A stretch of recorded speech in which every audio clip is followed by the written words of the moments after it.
Hey yo, what's good everybody? It's your boy Matthew Maley for MatthewMaley.com.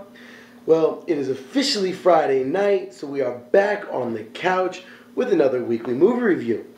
Well, as you guys know, been doing this a while, and sometimes you have weekends where you just kind of run out of movies, and this was one of those. There really haven't been a whole lot of things coming out recently that I was really that interested in checking out.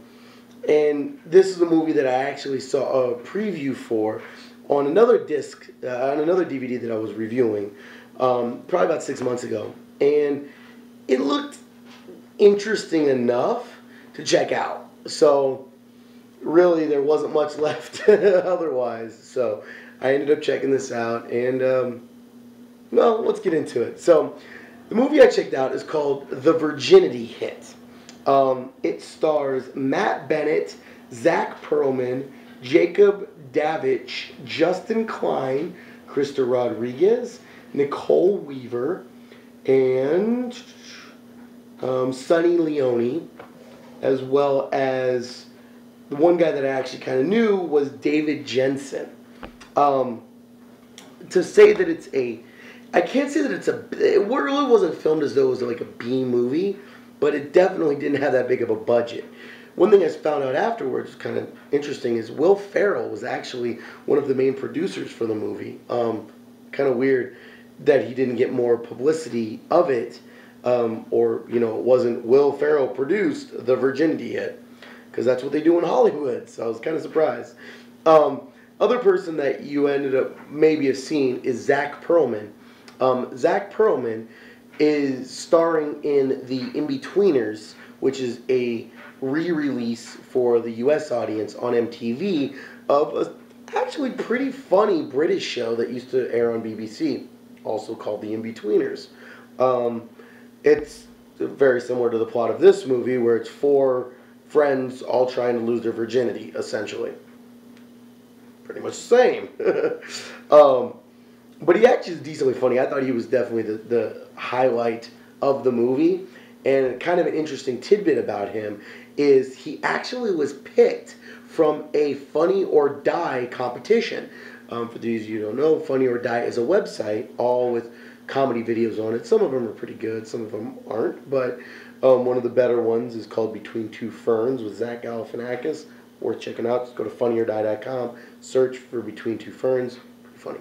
But that's actually what got Zach his breakthrough, and he parlayed that into the remake of The In-Betweeners, as well as some other stuff. But the basic breakdown of the movie, and what the name Virginity Hit comes from, is a group of four friends, all virgins, have an epiphany and kind of an American Pie stand-up for virginity moment. And one day when sitting around smoking weed, one of the guys buys this brand new bong, and they decide that since the one friend just lost his virginity, they were going to smoke the bong. Well, apparently, you know, enough weed smoke later, you have ingenious ideas.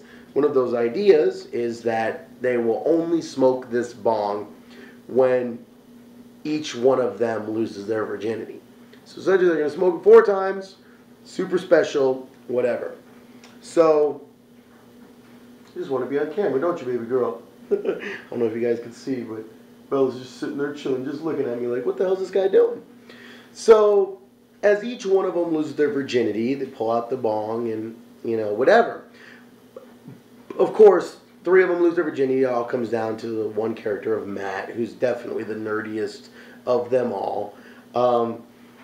And really, this movie is just chronicling his attempt at losing his virginity. Now, you're probably asking, well, how did they present it? Well, what I actually liked about this movie, and I'm not saying it was a horrible movie by any means. I'll get to the overall rating of it and ranking of it later. But the one thing that I did really like about it was how they presented it. They presented it as though the character, Zach, is an amateur filmmaker. And essentially, the YouTube generation that we are, he constantly has a camera on. He's constantly filming everything and uploads it to YouTube. So really, that was, in my opinion, the absolute best part of this movie was how that was done. There were truly moments where I was sitting there looking at the movie, watching the movie and thinking, wow, how could they have had a camera there? And then I'm like, oh yeah, because it's not really a documentary. It was filmed so well as though it's a documentary. It actually made you think, wow, this is a documentary. So that was by far the best part of the movie. Another good thing, I really felt a good, like, the relationships, the interpersonal relationships were very well done.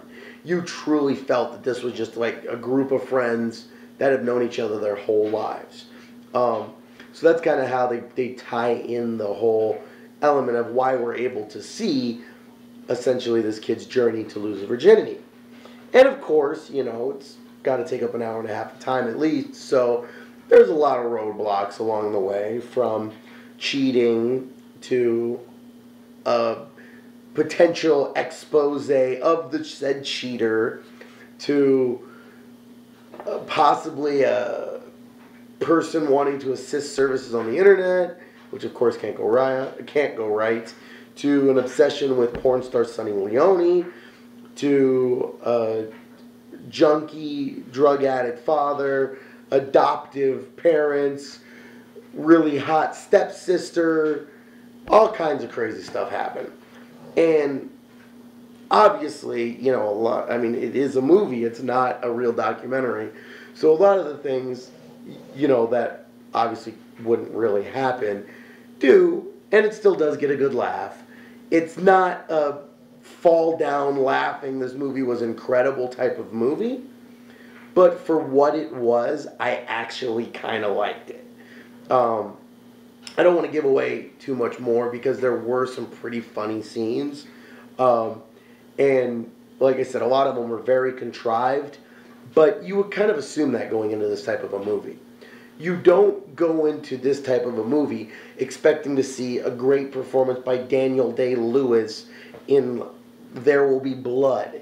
You know what I mean? Which, I love that movie too. Not saying that I love this movie, but you go into certain movies feeling certain ways. If you liked American Pie, or any of the subsequent ones, if you liked Van Wilder, which wasn't quite as good as this, if you liked Accepted, or any of those style of comedies, check this out. You'll like it. Just don't go into it expecting it's going to be this incredible movie. Because for what it is, I think it does a good job. But remember what it is. I mean, no matter what kind of paint or stickers you put on a Datsun, it's never going to be a Lamborghini. But you can make some decent Datsuns, and it can still be a fun car. So that's my overall analogy of it. Honestly, I'm giving it 3.5 stars. I think it could have been a 4-star movie with a couple little things. Now, again, this is kind of on like a curve scale in a way, because to say that it's, you know, as good as some of the other 3.5-star movies that I've reviewed isn't fair to those movies. But I'll say this, how about this? For a comedy, it's a 3.5-star comedy. For an overall movie, it's barely 3 stars. But for a comedy, I will say it's a 3.5-star comedy. There we go. That qualifies my statement. So overall, it got some funny laughs, even if all of the jokes were retreads of fart jokes, shit jokes, dick jokes, virgin jokes. It was a retread of all those. But at the same time, it was decently funny. And even though you essentially knew where it was going to go, you did have a feeling of, this has been a fun ride to get there. So at the end of the day, I honestly would say check it out if you like American Pie style movies. If you thought American Pie was garbage and didn't like those, then no, it's not worth your time. But if you did like it, I would totally say check them out. Because to me, they did a great job of making you feel the documentary element. And they made you feel this friendship. To the point that, like, at the end of the movie, like how they do the credits, it says, you know, to my friends, da da da da. I actually went and Googled to see if they actually were friends. Like, it was, in my opinion, that well bonded and well filmed. You know, I mean, I thought it was well done from that aspect. At the end of the day, I mean, it's not a great movie, but it definitely got some laughs. So let me know what you guys think. If you thought the Virginity Hit was worth checking out, definitely, you know, always liking to hear other people's opinions. Also, let me know. I've always seen like an episode or two of the In-Betweeners on MTV. Let me know, anybody out there who's watched the British version, let me know how the English version, the American version stacks up against it. I'm always curious to find out. So let me know.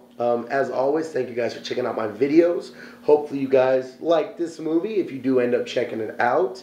And again, like I said, remember what you're getting into. You know what I mean? Don't expect too much. That's all I want to say. But at the end of the day, let me know either way. So thank you guys for checking out my videos. I am Matthew Maley. This is MatthewMaley.com. Hopefully everybody has a great weekend. Hopefully you guys out do something fun. And, well, hopefully we got some good football on Sunday too. So as always, thank you guys for checking out my videos. Stay tuned, of course. You can check me out on MatthewMaley.com. Check out the current video blog tab. You can also check me out on YouTube. Just search for Matthew Maley Poker. And then check out everything, like, comment, subscribe, all that good stuff. You can also check me out directly up on Facebook. I post all my videos on there, so search for Matthew Maley Poker. Also check me out up on Twitter. I'm at Matthew Maley. I'm always tweeting, so check me out there. And finally, I'm up on Instagram, again at Matthew Maley Poker. So follow me there and check out my pictures. So until the next video, I'm signing off. Peace out, everybody.